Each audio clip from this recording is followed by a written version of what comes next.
بسم اللہ الرحمن الرحیم۔ عزیز طلباء اور طالبات، پانچواں لیکچر آپ کا حج کے بارے میں، ارکان اسلام میں حج آخری رکن ہے، اس کے بارے میں ابھی ہم پڑھنے جا رہے ہیں۔ سوال کے اندر جو سوال ہے لانگ کوشچن کے اندر، اس میں ایک لفظ ہے فلسفہ حج۔ اس لفظ سے پریشان نہیں ہونا، جتنا کچھ کتاب میں لکھا ہوا ہے وہ سارا کا سارا فلسفہ حج ہی لکھا ہوا ہے۔ ہم اس کی ترتیب آپ کو لگوا دیتے ہیں کہ کس طریقے سے آپ نے اور کس ترتیب کے ساتھ آپ نے اس کو لکھنا ہے۔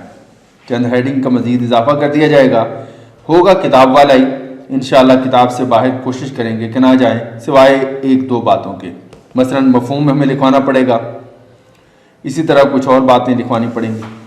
دیکھیے ذرا،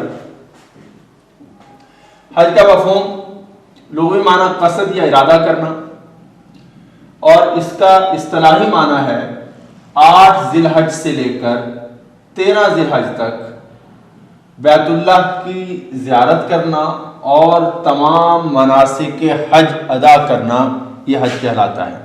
تاریخی میں متعین ہے اور جو کام کرنا ہے وہ بھی متعین ہے، اس لیے ان کو مناسک حج کہا جاتا ہے۔ جو عبادات وہاں پر بجا لائی جاتی ہیں اور جن تاریخوں میں ادا کی جاتی ہیں وہ تاریخیں میں متعین ہیں، اس لیے یہ متعین تاریخیں ہیں۔ مناسک حج وہ عبادات ہیں جن کا ذکر ہم کرنے جائیں گے اب انشاءاللہ، بھی کنہیں کہا جاتا ہے، وہ تمام مناسک حج ان تاریخوں میں مقررہ مقامات پر جو ادا کیا جاتا ہے ان کو حج کہا جاتا ہے۔ اب آگے فرضیت و اہمیت، ادھر کتاب پر دیکھیے، ارکان اسلام میں حج کی اہمیت کا اس بات سے اندازہ لگایا جا سکتا ہے کہ قرآن کریم میں ارشاد ہے وَلِلَّهِ عَلَى النَّاسِ حِجُّ الْبَيْتِ مَنِ اسْتَطَاعَ إِلَيْهِ سَبِيلًا۔ اس اوپر میں نے لکھا حج کب فرض ہوا، یہ آپ نے اچھی طرح یاد رکھنا ہے۔ حج 9 ہجری میں فرض ہوا۔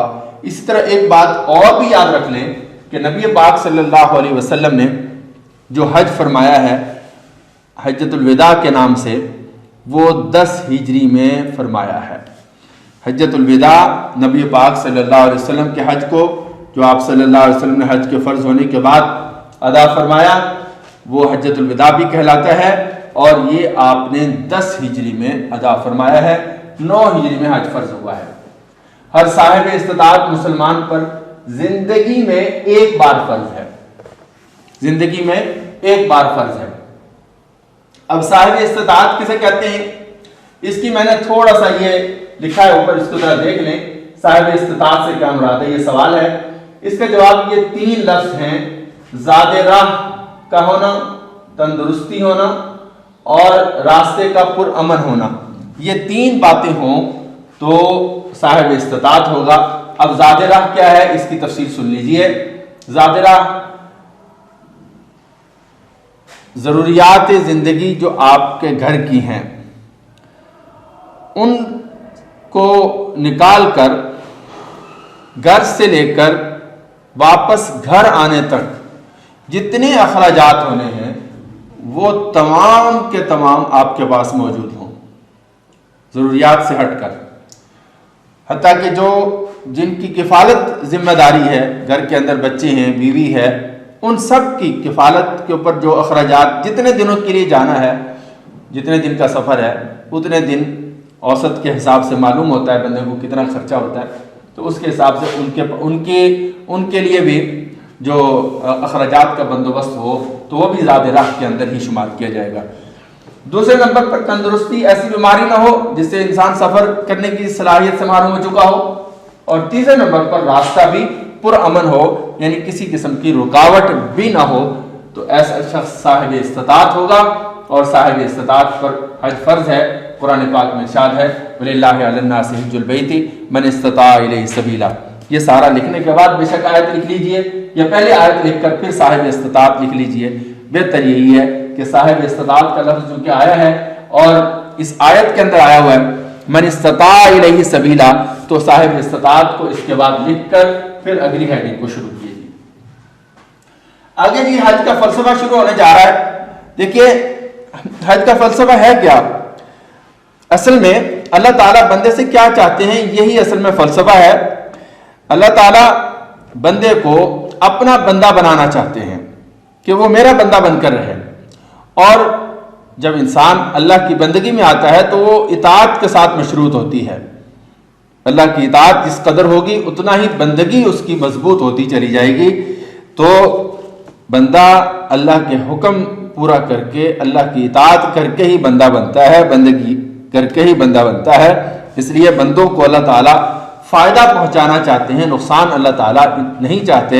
تو بندوں کو فائدہ پہنچانے کے لیے اللہ تعالیٰ نے عبادات کا ایک نظام مقرر کیا ہے تاکہ بندے کو فائدہ پہنچتا رہے۔ اللہ تعالیٰ کی اپنی کوئی غرض اس سے وابستہ نہیں ہے، بلکہ بندے کے فوائد اس سے وابستہ ہیں۔ دیکھیے ذرا حج کے فلسفے سے کیا مراد ہے۔ لکھا ہوا ہے جی، مراد یہ ہے کہ یہ جامع عبادت ہے، اللہ کی رضا کی خاطر فرض کی گئی ہے، اور اس کا اپنے بندوں پر یہ حق ہے کہ وہ کسی بھی حکم کو ان پر لازم کر دے۔ اس سے اللہ تعالیٰ کی کوئی اپنی غرض وابستہ نہیں، بلکہ اس کے ذریعے سے بندوں کو فائدہ پہنچانا مقصود ہوتا ہے۔ لہذا ادائیگی حج کا جو سب سے بڑا فائدہ ہے وہ نیچے حدیث کے اندر لکھا ہوا ہے، من حج للہ فلم یرفث ولم یفسق رجع کیوم ولدتہ امہ۔ جس شخص نے اللہ کے حکم کی تعمیل کرتے ہوئے حج کیا اور دوران حج فسق و فجور سے باز رہا، وہ گناہوں سے اس طرح پاک ہو جاتا ہے گویا کہ وہ ابھی ماں کے پیٹ سے پیدا ہوا۔ یہ حدیث موجود ہے، اس حدیث کو لکھیے گا۔ یہ حج کی فضیلت بھی ہے، فضیلت سے متعلق اگر سوال آئے تو یہی حدیث لکھنی ہے، اور اگر آپ اس اپنا تفصیلی سوالات کے جوابات دے رہے ہیں پھر بھی یہ حدیث اسی ترتیب سے لکھیں گے آپ۔ اس کے بعد اگلی جو حدیث ہے، ملم یمنع حاجت ظاہرۃ او سلطان جائر او مرض حابس فلم یحج فلیمت ان شاء یہودیا و ان شاء نصرانیا۔ یہ حدیث ہے حج نہ کرنے پر وعید۔ حج نہ کرنے کی وعید کیا ہے، یہ آپ نے ہیڈنگ اس پر لگا لینی ہے، حج نہ کرنے پر وعید، کہ اللہ تعالیٰ اس پر نبی پاک صلی اللہ علیہ وسلم نے حج نہ کرنے کے متعلق کیا ارشاد فرمایا ہے، یہ موجود ہے۔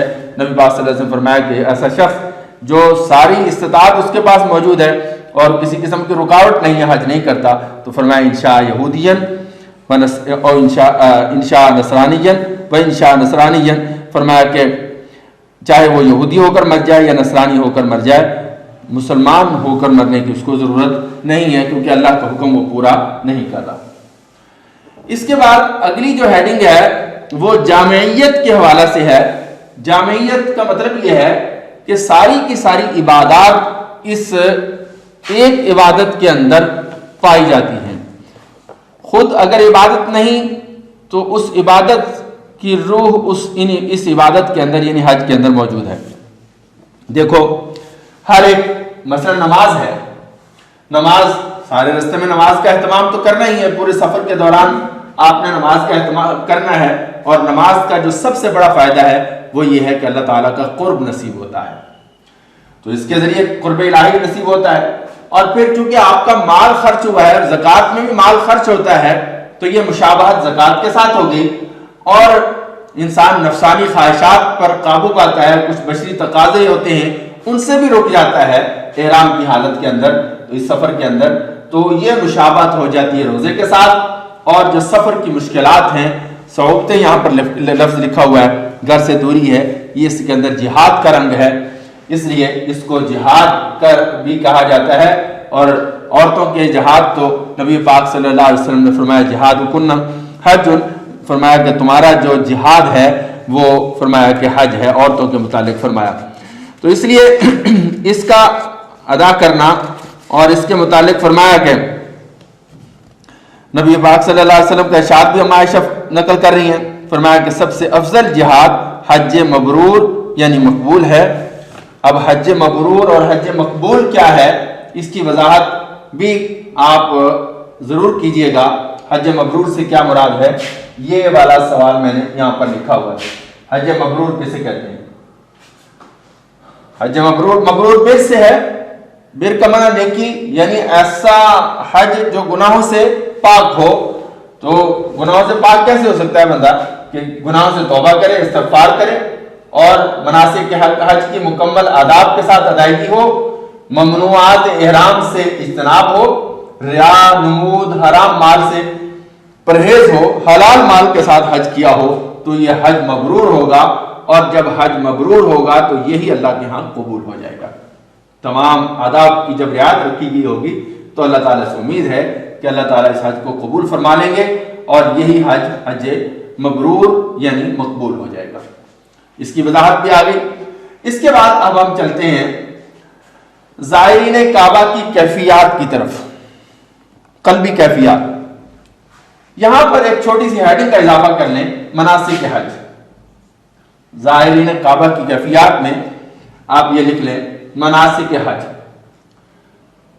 کہ حاجی نے کون کون سے اعمال کرنے ہیں جس کی وجہ سے وہ حاجی بنے گا.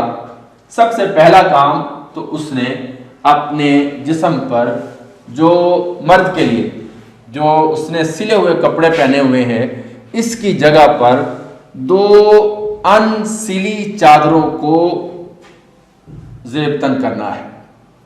ایک چادر اوپر اوڑھ لینی ہے، ایک چادر نیچے باندھ لینی ہے. یہ احرام کی نیت کے ساتھ. اور احرام کی نیت اگر عمرہ کی ہے تو عمرہ کی نیت کرے گا پہلے، پھر جا کر حج کرے گا. اگر دونوں نیتیں اکٹھی کرنی ہے تو وہ بھی کی جا سکتی ہیں. اگر پہلے جا کر عمرہ کرنا ہے پھر حج کرنا ہے تو اس کی بھی نیت کی جا سکتی ہے.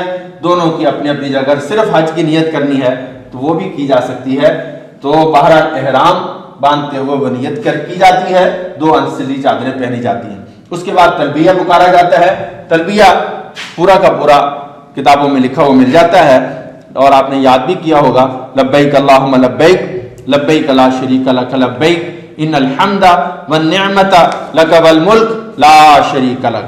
یہ تلبیہ ہے. اس تلبیہ کو یاد کرنا، اور اس لیے چونکہ حاجیوں کا یہ ترانہ ہے اور یہ دیوانہ وار یہ صدائیں بلند کرتے ہیں، اور بیت اللہ یہ صدائیں بلند کرتے ہوئے اللہ تعالیٰ کے گھر میں حاضر ہوتا ہے. تو یہ سفر جو ایک نمونہ بن جاتا ہے کہ 2 اس نے سفید چادریں اوڑھی ہوئی ہیں، تو گویا کہ کفن پہن کر وہ اللہ تعالیٰ کے سامنے حاضر ہوتا ہے. اللہ میں تیرے حکم پر اپنی جان کو قربان کرنے کے لیے تیار ہوں. گویا کہ یہ سفر آخرت کا نمونہ بھی یہ سفر بن جاتا ہے. اس کے بعد پھر اس دینی ماحول میں جب وہ اپنا مناسک حج ادا کرتا ہے، مناسک حج کا جو آغاز ہے وہ 8 ذی الحجہ سے ہوتا ہے. 8 ذی الحجہ سے حاجی حج کرنے والا شخص احرام باندھ کر منا جاتا ہے. منا پہنچ کر یہاں پر اس نے صرف 5 نمازیں ادا کرنی ہوتی ہیں. 8 ذی الحجہ کو ظہر سے پہلے وہاں پہنچ کر ظہر کی نماز ادا کرنی ہوتی ہے، عصر کی، مغرب کی، عشاء کی، اور 9 ذی الحجہ کی فجر کی نماز ادا کرنے کے بعد طلوع آفتاب ہوتے ہی اس نے عرفات کی طرف سفر شروع کر دینا ہوتا ہے.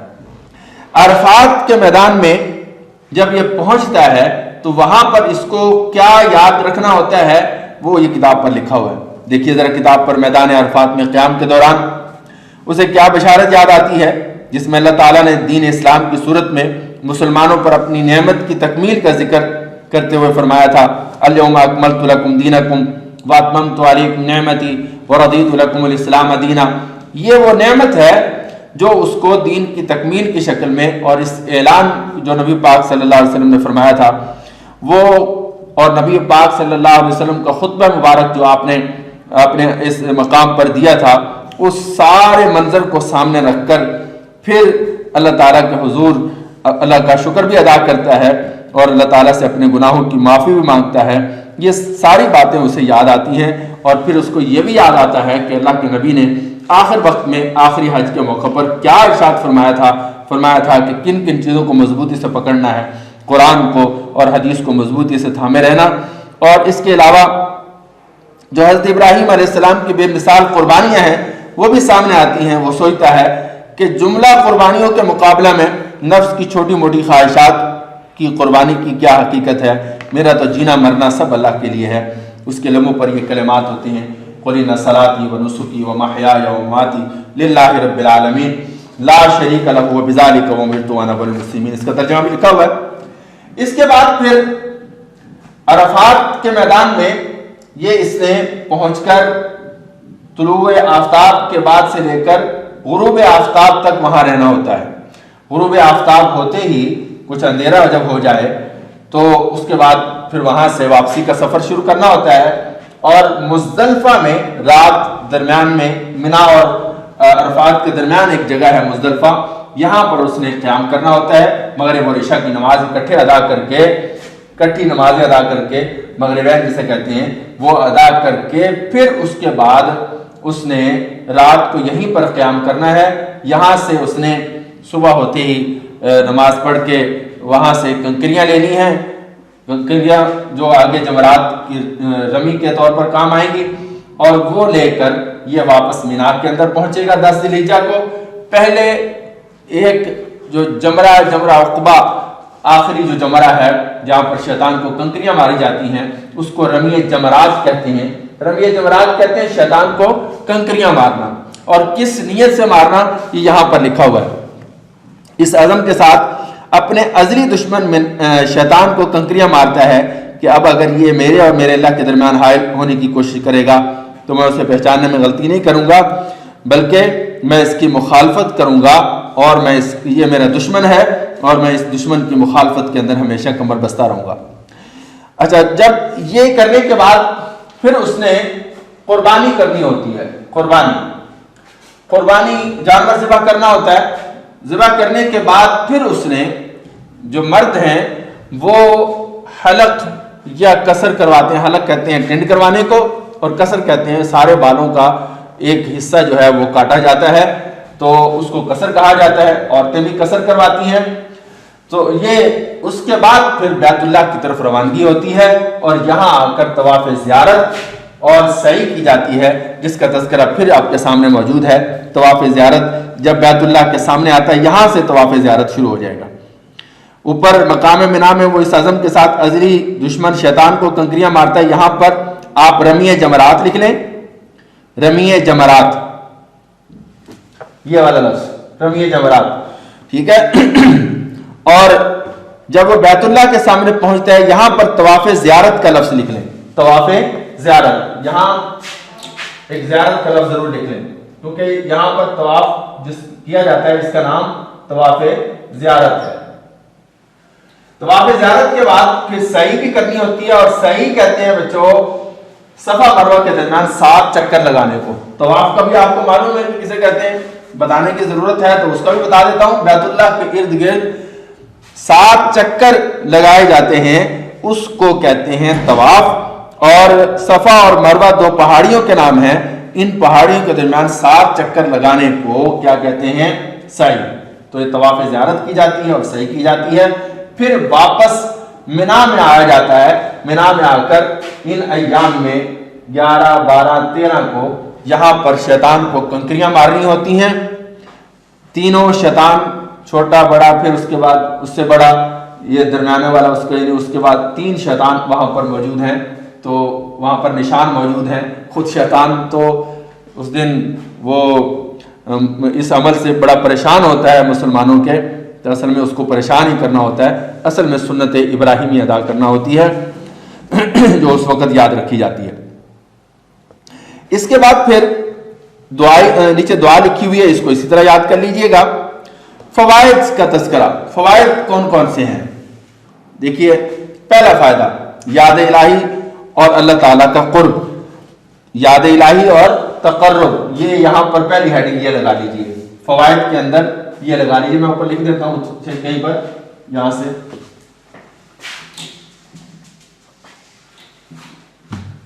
فوائد کی شکل میں آپ کے سامنے چند ہیڈنگ آ جاتی ہیں.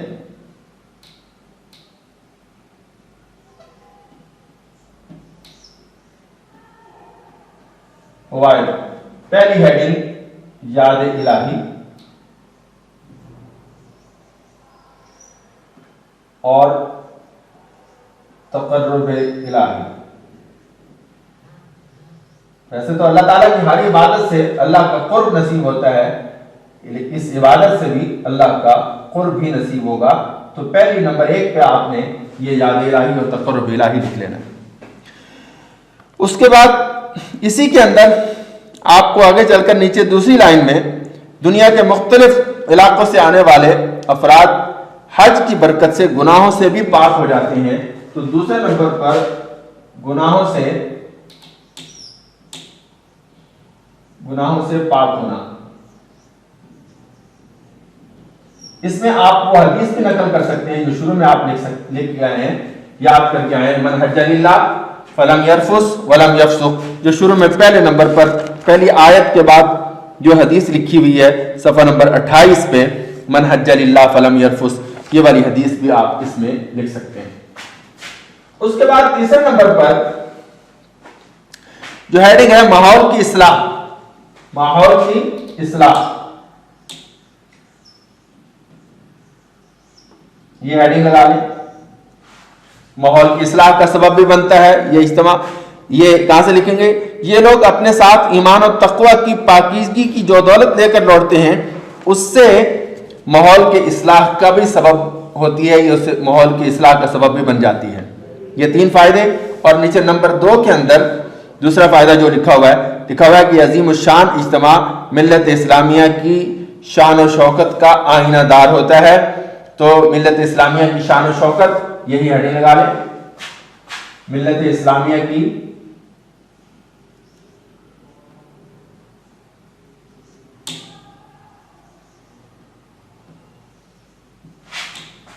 شان و شوکت۔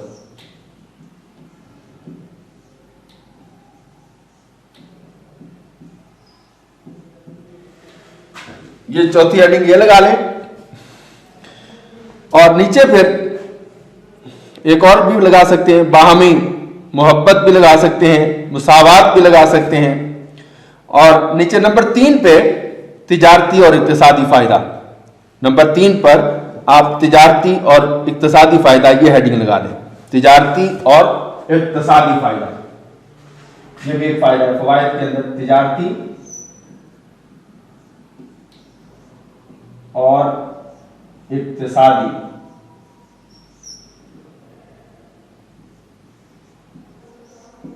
فائدہ، یہ نمبر 3 جو لگا ہوا ہے اس پہ لگانا ہے آپ نے۔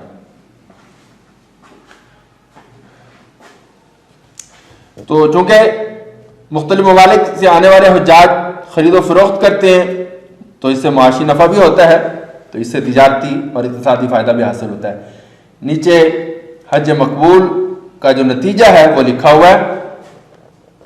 ہم نے حج مقبول کے متعلق پہلے بات کر لی ہے کہ سب سے بڑی بات اس میں یہ ہونی چاہیے کہ یہ جو سفر ہے حج کا، اس میں اللہ کی رضا کے لیے سفر ہونا چاہیے، اور سرگرمیاں جتنی بھی ہماری ہوں ان میں دین حق کی سربلندی اور حج کے روحانی مقاصد پر نظر ہونی چاہیے۔ اور روحانی مقاصد کیا ہیں؟ گناہوں سے معافی مانگنا اور ممنوعات احرام سے اجتناب کرنا، ریا، نمود اور حرام مال سے پرہیز ہونا، یہ چیزیں روحانی مقاصد ہیں۔ اور گناہوں سے پاک ہونا، تقوی اصل چیز ہے، جو روحانی مقصد تقوی ہے وہ سامنے ہونا چاہیے، تو تبھی ہمارا حج جو ہے حج مبرور بھی ہوگا اور حج مقبول بھی ہوگا۔ والسلام علیکم۔ اس کے آپ کو شارٹ کوسچن انشاءاللہ گروپ میں آپ کو مل جائیں گے، اور ان کے جوابات جس طرح آج سمجھائے ہیں آپ کو اسی انداز میں دیجیے گا، مختصر ہونے چاہیے، لمبے جوابات نہیں۔ مختصر سوال کا مطلب مختصر ہی ہوگا، تفصیلی جواب نہیں لکھا کرتے۔ والسلام علیکم۔